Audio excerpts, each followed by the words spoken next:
Oh shoot. I gotta get these guys out of this box.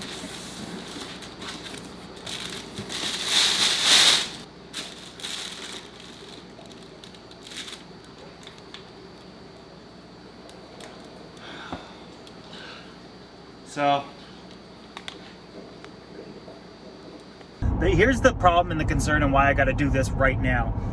They're all individually bagged and the monos are not doing well. They're all upside down and barely breathing. Now I've done a lot of these types of orders and got them direct. These guys came from Thailand and get them direct from these places. And one of the problems with the hobby is, like, when you go to your fish store and you buy 10 fish, out of those 10 fish, they've already been acclimated, they've already been quarantined, they're already healthy and great, so it's easy to take 10 fish home and you'll rarely lose one. But when you import them fresh, they're weak, they're not doing very well, and you could have losses. So when I ordered 20 total, 10 of each species, knowing that I could have some DOAs, and I'm looking to probably have 3 to 5 of each in the end, you know, and it's not looking like that with the monos. I might end up with only 1 or 2, unfortunately. The benefit to this gallery is I heat the room, not individual tanks, so I don't need to float these and acclimate them to the temperature of the aquariums. I can keep them out in the open for 5-10 minutes and acclimate them that way. Oh my lord. Wait till you see the scats. I only saw these outside in the dark. Okay, so the fish that I got were mono, argentis, and scatophagus argus. So the scatophagus argus are the scat, and I got specifically the red scat. I thought those guys were a little bit nicer looking. And then the mono argentis is the fingerfish, is the mono. Just amazing. I've never gotten to see one this close before, and certainly not in person. This, my friends, oh, you might want to see it. Just an absolutely fascinating, beautiful fish. Look at this body shape. Look at his large hump, its eyes are down here, and then this whole large hump of his back, and those beautiful spots. But we will need to be careful. These guys are looking good for the most part. We do need to be careful of the scat, because you didn't know, they're venomous. Their dorsal spines contain venom, so we'll have to be careful, very careful. Here's the real issue. The monos aren't doing so well. I gotta get them out of those bags. I gotta get them acclimated and in their tanks. The scats look to be doing okay, a lot better than the monos for sure. Monos don't ship well, and they're probably one of the more sensitive fish. The scats are looking wonderful. My, oh boy, he's big. Look at the size of this one. Big papa. Wait till we get him in the tanks. So what I gotta do now is, I don't know, I think the monos might be okay. I think they need to acclimate to the temperature out here. The real problem is these guys are a brackish water fish. The monos, of course, can be kept in full salt water. With that said, I don't know. Well, at a small size, they could be kept in fresh water, but as they grow, you slowly acclimate them to brackish. But my thing is, I don't know if they're in brackish water right now. I don't know. So I can't just plop and dump them or acclimate them to temperature and get them out of those bags. I got to get home, test the salinity in each individual, or at least in one bag of each, see if it's brackish or not. And if it's not, I can add them into a freshwater tank that I set up.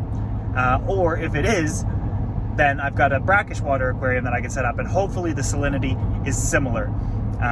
But if it's not, I'll have to make some adjustments. It's a bit of a nightmare, but I think in the end, if I do everything properly and, you know, to go through this with, you know, confidence, everybody's going to be okay.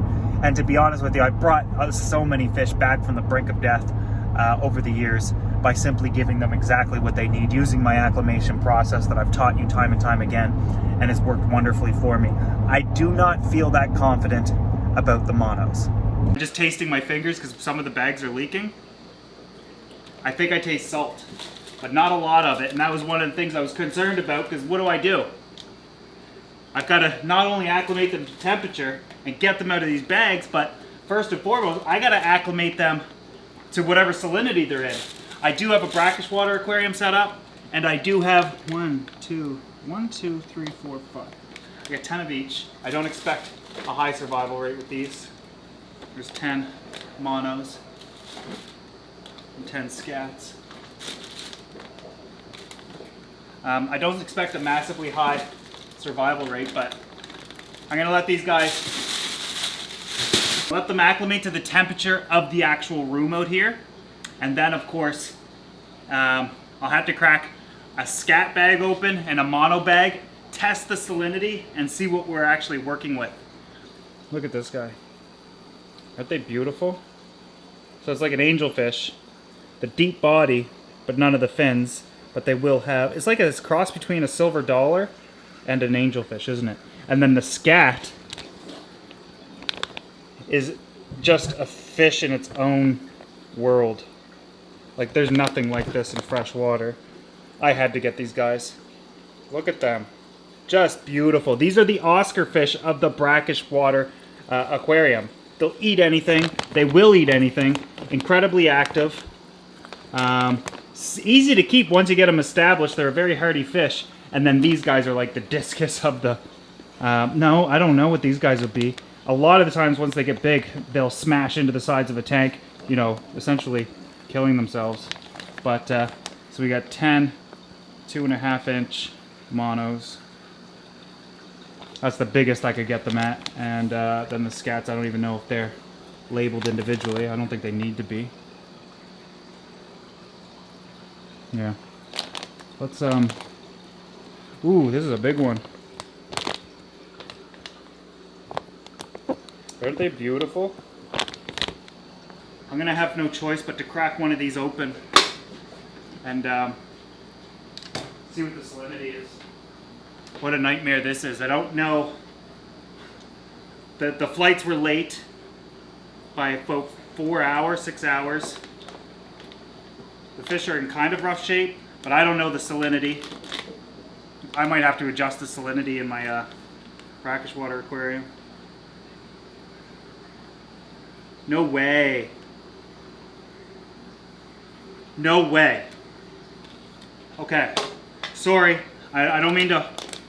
Let me find the healthiest mono.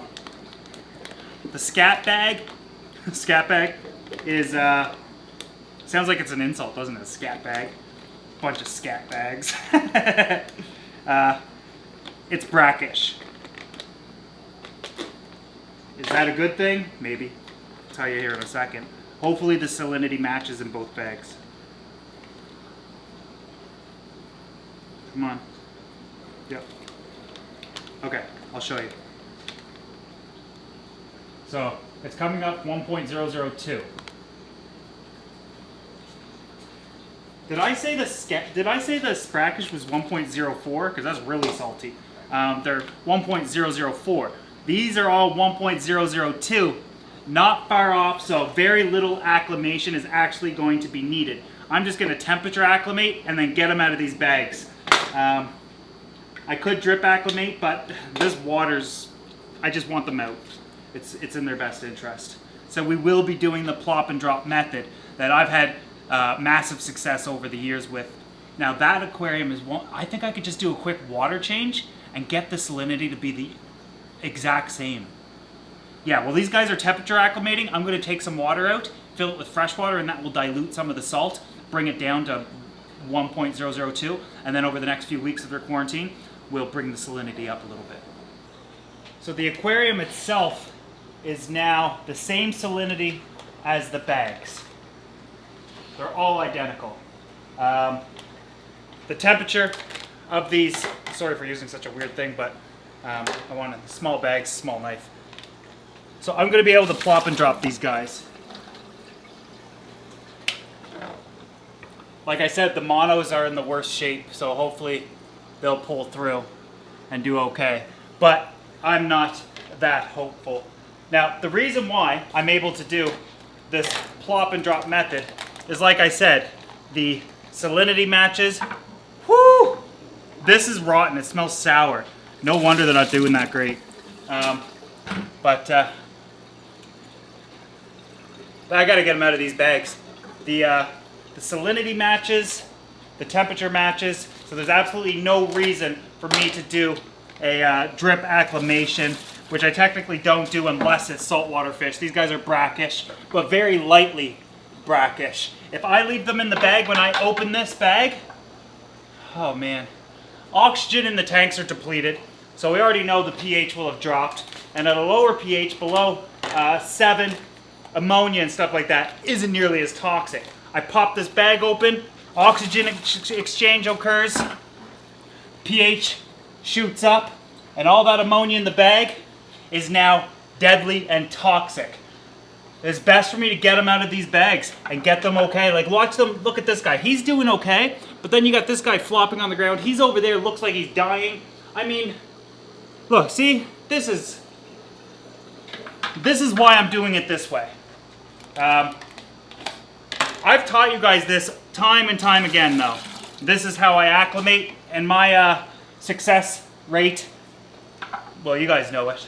You've watched me bring fish back from the brink of death over and over and over again, and I don't plan for this to be any different. The key to success here, the number one thing that I gotta do to ensure their survival, this kills me.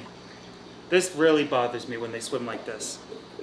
Number one key to survival right now is acclimation. And then of course, good water quality, good clean water quality. I'll worry about feeding and that sort of thing in a day or two. My concern is just getting them in here. We got one guy swimming around like bro, nothing wrong in here at all, loving it. And they're all getting progressively a little bit better.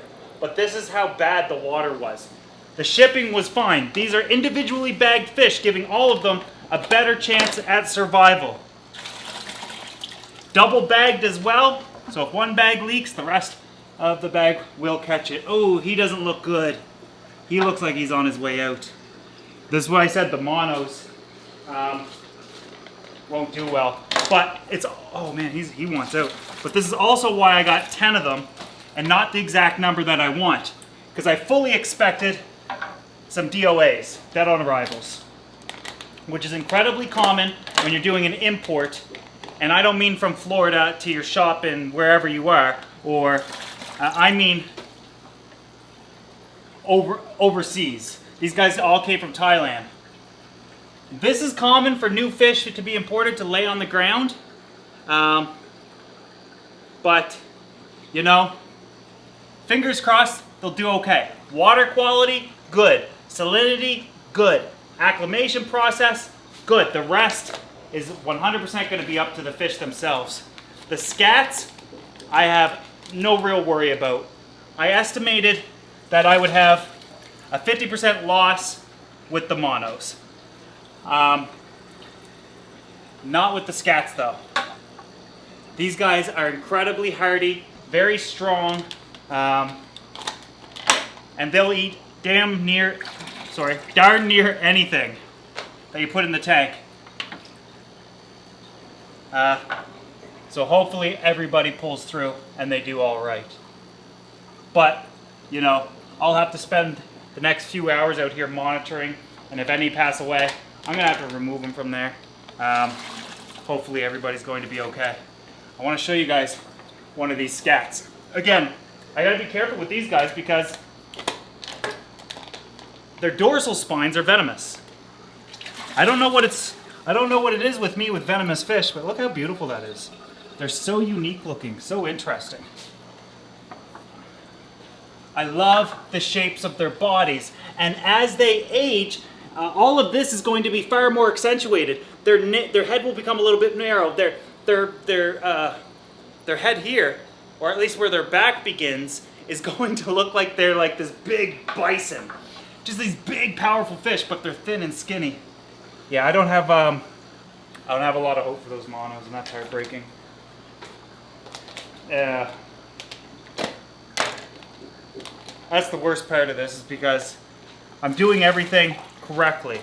Everything that I've done for 20 years that have brought me a tremendous amount of success with acclimation, from wild caught discus and stingrays and everything that you could think that was possibly difficult and advanced, I've had success acclimating. But we've also had some bad shipments here and there, and not all fish survive. The scats are doing absolutely fantastic. But look, we got one over here on the pump. He's not being sucked too badly, but I'll move him off. But they're all laying down. There's a couple of monos that are doing okay, but the scats are going to be fine. Again, this is what your local fish store goes through, or an importer goes through. Not a distributor or anything like that. They take all the risks, all the loss. I'll buy these fish. You'll pay 25 bucks per fish, maybe. I don't know what they cost. I'll pay $1. I'll also pay $800 a box in shipping, so I end up kind of paying what you pay. But I live in a very tiny town, a very small town, with limited availability. So this is what I have to do to get fish. A lot of people think I live in this big town that I can access anything. Literally the complete opposite, but the exact reason why I got it into do it yourself. I had no choice. When it comes to the monos, I think we'll have a survival rate of maybe 3 or 4, like this one over here. All of these guys weren't really breathing in the bags anyways. But, you know, I'm not gonna not put them in here. I'm gonna give them a chance. This is why I buy extra, just in case. And usually with my luck, everybody lives. So then I'm inundated with, and I have just a surplus of so many fish. Okay, I know this is horrible watching the monos, but can we just for a second, just appreciate the uniqueness of these scats. I'm in love. These guys are just absolutely fascinating. Oh, I got a story to tell. Yeah, so I'm sweating. Like, whenever I get nervous and stuff, or I'm under pressure, I start sweating. So why would I choose monos and scats to begin with? I thought monos would add to a nice flash with the archer fish. A nice flash of silver and gray. Nice pizzazz, and they're highly active fish. I knew it was risky importing them. And then the scats, between you and me, I used to rent books from the library, and I would go through the book, and it would be categorized like freshwater, brackish, marine sort of thing. But I was always fascinated with the brackish water scats. I've never seen one in person. And it's the type of fish that I'll research it all the time and watch videos on them, and you know, always reading. It's like owning the fish and getting to have them, but never in person. So I've always researched them. So, and like that was like almost 20 years ago. So I do find that this iteration of the aquarium gallery is me doing things that I wanted to do at the beginning of my hobby that I never got a chance to do because I jumped right into YouTube almost immediately, like around 13 and a half years ago. And I was keeping fish that I knew you guys could keep and that you guys would be able to find and what you guys I thought would enjoy, because a lot of the fish that I like and that I'm into, I don't think are all that popular. But I know you might not like the scats, but like, guys, I've been waiting and waiting and waiting, and like I said, I just don't care anymore. I'm gonna keep exactly what I want. And the scats, I just had to. Monos are swimming around a little bit better. Let's give them 24 hours. So I know I said I'd do a 24-hour update. I've decided to do a 2-hour update. The scats, 100% survival. I'm just so fascinated and so excited about these guys. The monos, however, we're at 80% right now. Since there's only 10, 2 are guaranteed for sure. This guy over here is struggling. We'll give him 24 hours. This guy down here is struggling. And what they're doing is they're just trying to stay upright. They're struggling to live. Down here, I don't remove dead fish immediately. Although I'm also not going to allow them to pollute the water once they start like decomposing. But I'll sit there and I'll watch.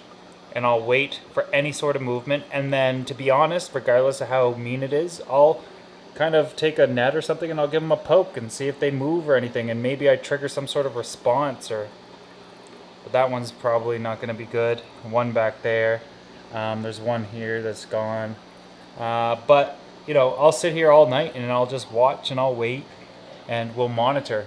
And I wish that there was something else that I could do, but these types of things can happen when you import fish. It's just a part of it, and it's a really horrible thing. But you know, oh, there's another guy.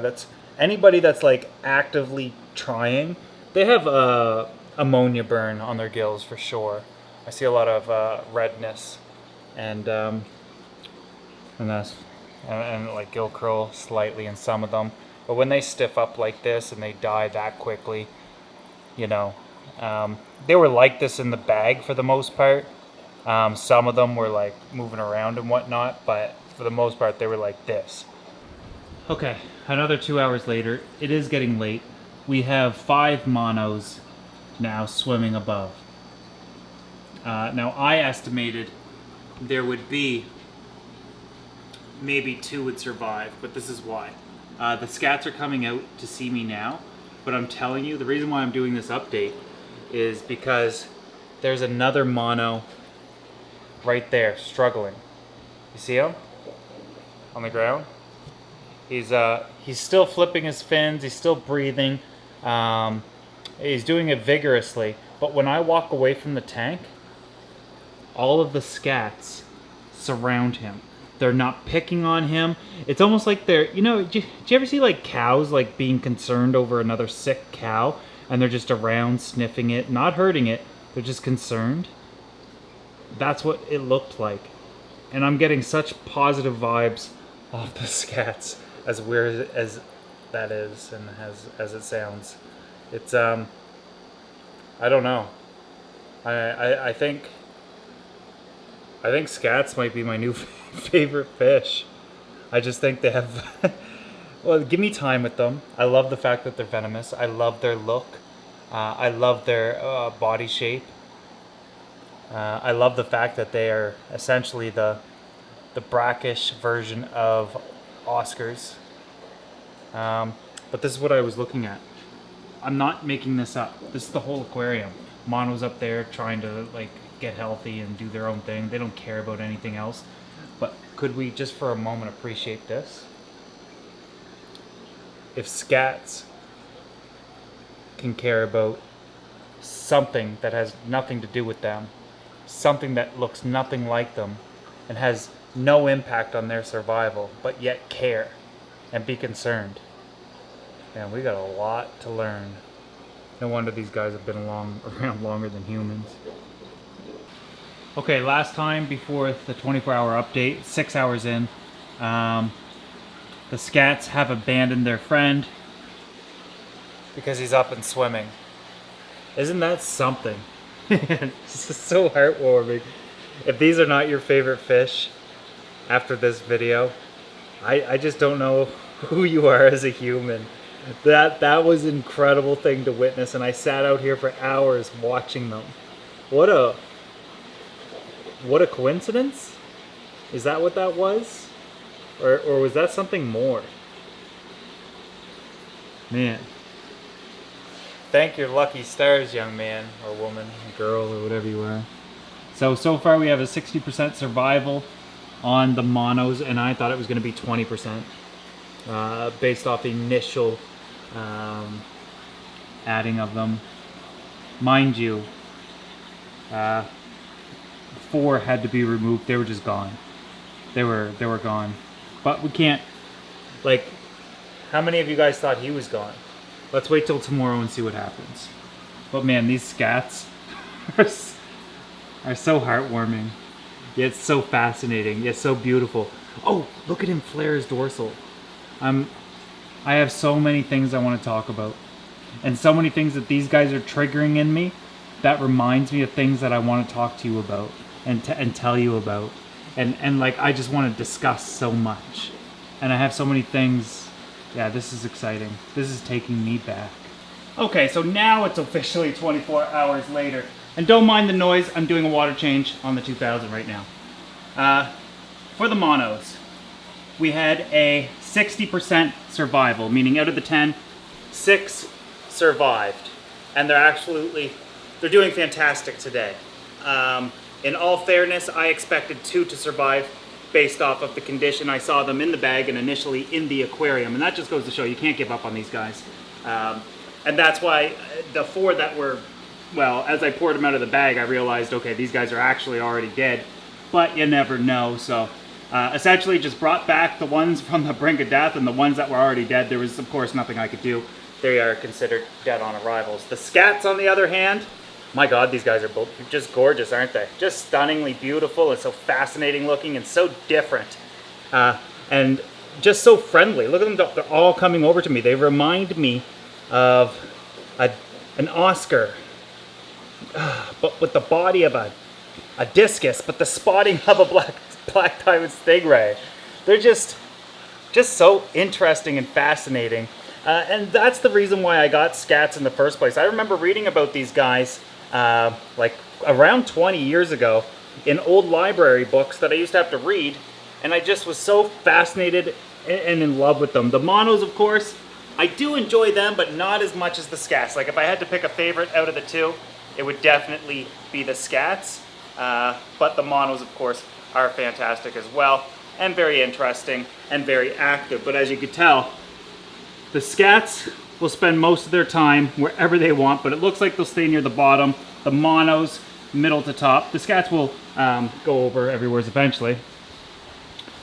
But then we look at the archers, and they, you know, spend their time throughout the top. So this is going to be an absolutely gorgeous aquarium once we get the Scats in. But of course, that will be